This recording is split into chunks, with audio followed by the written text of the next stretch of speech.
የሩሲያ የጦር አውሮፕላኖች የዩክሬንን ዋና ከተማ ኪየቭ ሲደበድቡ ማደራቸው ተሰምቷል።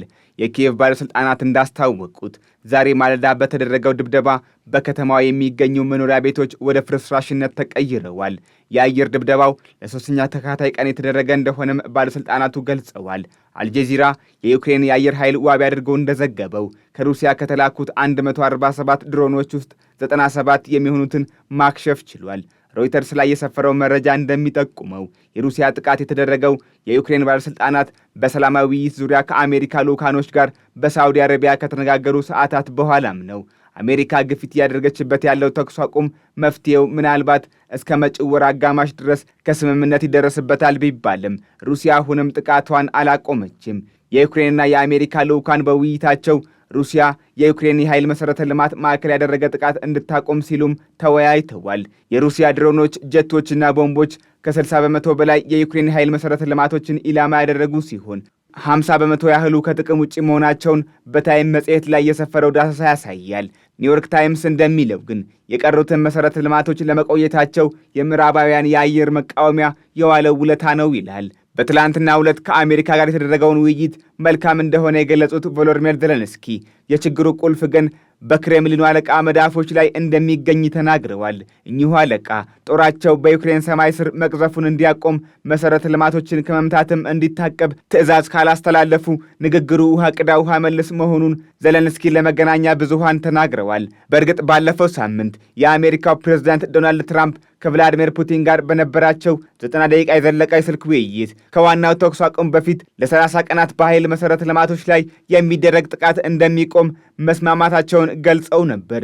ይህ በጦሩ ከፍ ያለ ጉዳት ለደረሰባት ዩክሬን አስደሳች ዜናም ነበር። ይሁን እንጂ ሮይተርስ በገጹ ላይ እንዳሰፈረው ሁለቱ ወገኖች እርስ በርስ በሚሰነዝሩት ጥቃትና መወነጃጀል ተጠባቂው ተኩስ አቁምም ቢሆን አጠራጣሪነቱ ጨምሯል። ሩሲያ ከ3 ዓመት በፊት ጀምሮ የዩክሬን የኃይል መሠረተ ልማቶች በማውደም ላይ ስታተኩር፣ ዩክሬን በአንጻሩ በሩሲያ የነዳጅ ማጣሪያዎችን ኢላማ ያደረገ ጥቃት እንደሚለዋወጡ ዘኒውዮርክ ታይምስ አስነብቧል። የአትላንቲክ ካውንስል ትንተና እንደሚያሳየው ቭላዲሚር ፑቲን አሁንም ቢሆን ዩክሬን አንዳች የውጭ እርዳታ ማግኘት እንደማይኖርባት በአጽንኦት የሚፈልጉ ናቸው። ይህ ታዲያ ምዕራባውያን በተለይም የአውሮፓ ሕብረት እያደረገ ካለውም ይሁን ሊተገብረው ከያዘው አቋም ጋር በተቃርኖ የሚታይ ነው። ሕብረቱ አባል ሀገራቱን ከጥቃት ለመከላከልና ከአሜሪካ ጥገኝነት ለማላቀቅ አዲስ ንድፍ ማዘጋጀቱ ከሰሞኑን የተሰማ ነው። እንግሊዝ፣ ፈረንሳይና ጀርመን ለዚህ ዕቅድ አይነተኛውን ሚና የሚይዙም ሆነዋል። በዶናልድ ትራምፕ አማካኝነት ኪየቭና ሞስኮውን እንዲያደራድሩ ልዩ ተልዕኮ የተሰጣቸው ስቲቭ ዊትኮፍ በተለይ እንግሊዝ የያዘችውን አቋም እንዲሁም ጠቅላይ ሚኒስትር ኬር ስታርመርን በጽኑ ኮንነዋቸዋል። ዊትኮፍ ቭላዲሚር ፑቲን ድፍን አውሮፓን ለመውረር ሐሳብ አለው ብለው እንደማያምኑም ለሪፐብሊካኑ ቤተኛ ፎክስ ኒውስ ተናግረዋል። የብራሰልሱ የአውሮፓ ሕብረትም ይሁን አባል ሀገራቱ በተናጠል ዋሽንግተን ከሞስኮ ጋር እያደረገች ያለችውን አካሄድ እንዳልወደዱት ከቀድሞም የሚናገሩት ነው። ፋይናንሻል ታይምስ አሜሪካ በዛሬው ዕለት በተለይም ጥቁር ባህርን አስመልክቶ ከሩሲያ ጋር ያደረገችው ውይይት አውሮፓውያኑን በእጅጉ እንዳስቆጣቸው ይገልጻል። ይኸው ትንታኔ እንደሚያመለክተው የሁለቱ ሀያላን ሀገራት ውይይት የሩሲያን ኃይል ወደ ጥቁር ባህር ሊመልስ እንደሚችልና ለዚህም የቀጠናው ሀገራት ጉዳዩን በንስር ዓይን እየተመለከቱት እንደሆነ ያስረዳል። ጉዳዩን በትኩረት ለመከታተል ሮማንያና ቡልጋሪያ ግንባር ቀደም ተጠቃሽ ሀገራትም ናቸው።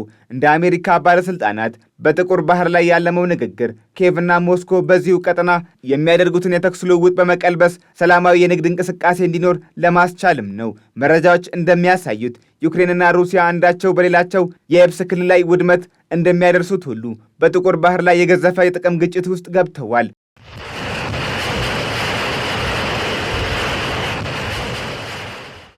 ሁለቱ ሀገራት በጥቁር ባህር ላይ የሚያሳዩት ትንቅንቅ በሰላማዊ መንገድ መፈታቱ ለተጠባቂው ተኩስ አቁም መሰረት ሊሆን እንደሚችልም መረጃዎች ወጥተዋል። ጥቁር ባህር ከወታደራዊና ተመሳሳይ ጥቅሞች ባሻገር እስከ $3 ትሪሊዮን የደረሰ ንግድ ልውውጥ የሚደረግበትም ነው።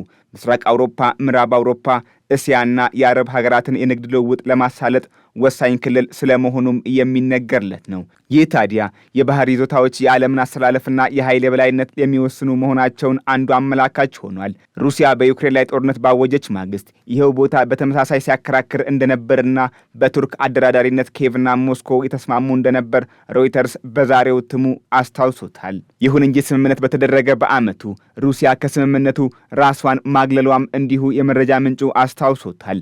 ሩሲያ በወቅቱ ራሷን ለማግለሏ የአፈር ማዳበሪያና ሌሎች ምርቶቿን ለውጭ ገበያ ማድረስ አለመቻሏም ነበር። ምንጮች እንደሚጠቁሙት ሩሲያ ምንም እንኳን የጭነት ማጓጓዙ በቀጥታ እክል ባይገጥመውም ከዓለም አቀፍ የገበያ ስርዓት ወይም ስዊፍት የተገለለች በመሆኗ ክፍያዎች በተገቢው እንዳይፈጸሙ አድርጓታልም ተብሏል። በመሆኑም ሩሲያ ወደ ክፍያ ስርዓቱ ዳግም እንድትገባ የምትፈልግ መሆኗም እንዲሁ ተዘግቧል።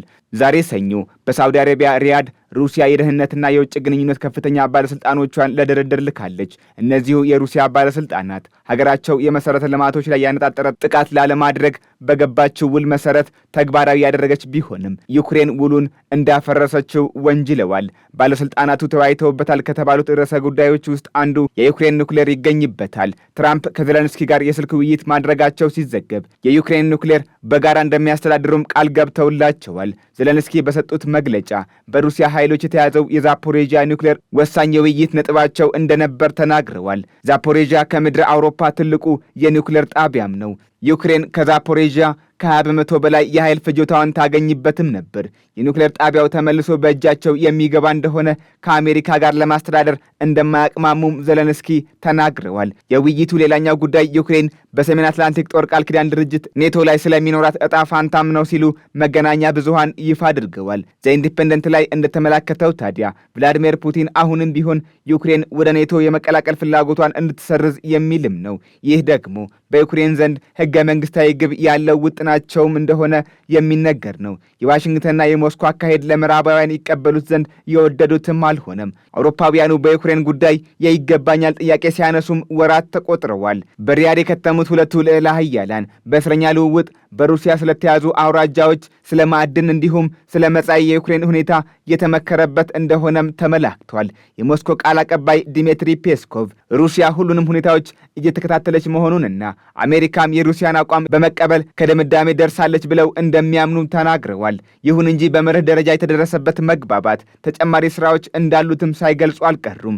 ቃል አቀባዩ ሩሲያ የገባችውን ውል ትቀጥልበታለች ወይም ትሰርዘዋለች በሚል ከጋዜጠኞች ለቀረበላቸው ጥያቄ ከቭላዲሚር ፑቲን የተለየ ትዕዛዝ እስካልመጣ ድረስ ገቢራዊ እንደምታደርገው ምላሽ ሰጥተዋል። ዜሌንስኪ በአንጻሩ ጥቃት እየበረታባቸው እንደሆነ በመግለጽ አጋሮቻቸው በቻሉት ሁሉ በሩሲያ ላይ ጫና እንዲያደርጉ ተማጽነዋል። እርግጥ ዜሌንስኪ ጦርነት ከተከፈተባቸው ጊዜ አንስቶ ዓለም አቀፉ ማህበረሰብ በተለይም አውሮፓና አሜሪካ እጃቸውን እንዲዘረጉላቸው ሲማጸኑ ነበር። የአውሮፓ መሪዎችና ጆ ባይደን ሲከላከሏቸው የቆዩ ቢሆንም ዛሬ ጆ ባይደን የሉም። የአውሮፓ መሪዎችም ደጀነታቸው እያሽቆለቆለ መጥቷል። ለወራት መደራደሪያ እንዲሆን የዩክሬን ኃይሎች የተዋደቁባት ኩርስክን ብትሆን ይህ ነው የተባለ ለውጥ እያመጣች አይደለም ሲባልም ተነግሯል።